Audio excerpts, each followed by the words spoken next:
Before looking at the scientific miracle which will be discussed in this proof, we want to give some information about the Arabic language.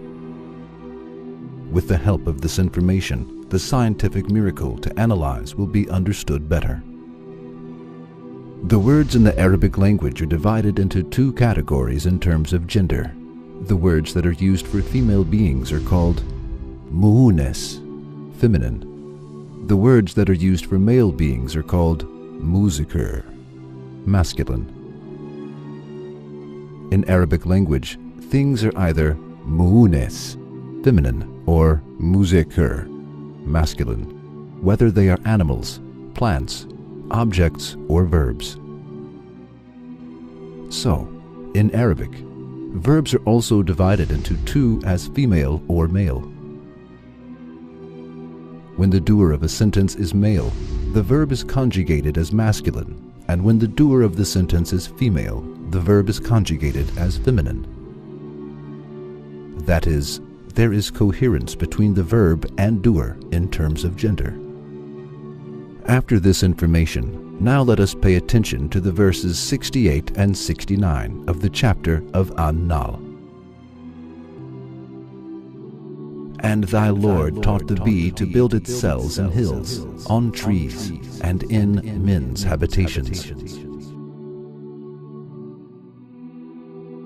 Then to eat of all the produce of the earth, and find with skill the spacious paths of its Lord. There issues from within their bodies a drink of varying colors, wherein is healing for men. Verily, in this is a sign for those who give thought. In Arabic, the bee is written as nahl, in the same way both for male and female. This word has no feminine form. However, the Quran uses the feminine form of the verb when it gives information about the inspiration which is given to the bee and what the bee does. As we have mentioned before, verbs in the Arabic language are conjugated in different ways according to the gender. This is also valid in many other languages of the world. When what the bee does is narrated in the Quran, the verb is conjugated in the feminine form. It is as follows. 1. In the verse, in order to express the meaning make habitation, the word itahaz, which is used for the feminine, is preferred instead of itahazi, which is used for the masculine.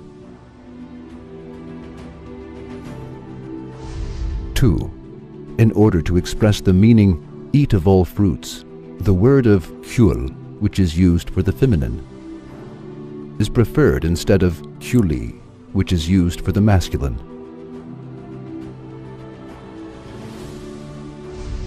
3. In order to express the meaning follow the ways of your Lord, the word of yuslik, which is used for the feminine, is preferred instead of yusluki, which is used for the masculine. So, the deeds which are mentioned by the Quran as making habitation, that is, building the honeycomb, eating of all fruits in order to collect the nectar, following the ways of Allah, which is inspired and giving the honey from bellies, are performed by the female bee.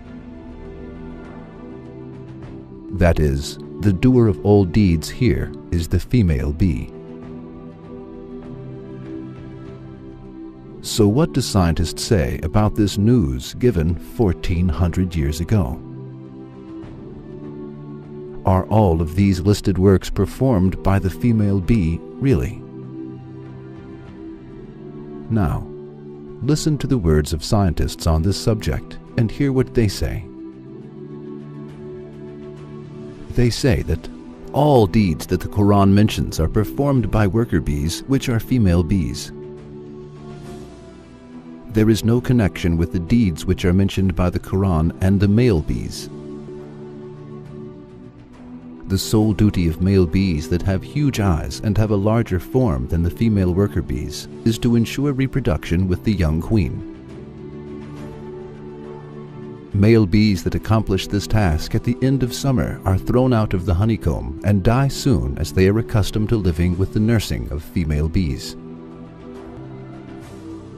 As you see, the news of the Quran and the fact science has found in this century is one and the same.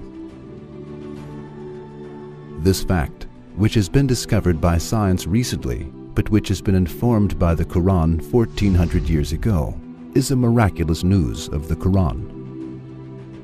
However, it was impossible for the people to know the division of labor in the honeycomb at the time of the revelation of the Quran. The people of that time did neither know what the worker bees were female, nor that the works of building the comb and producing honey were performed by female worker bees. However, the Quran informed this, and the news turned out to be true as it was informed. Is there other way than accepting the Quran is the book of Allah in the face of this great miracle of the Quran, which amazes people? The Quran is the book of the being who inspires the bee and prepares the honey in its belly. He let the honey be prepared by the female bee, inspired it, and informed this in his book centuries ago. Yes, the Quran is the book of Allah and His eternal speech. We believe in it and accept it.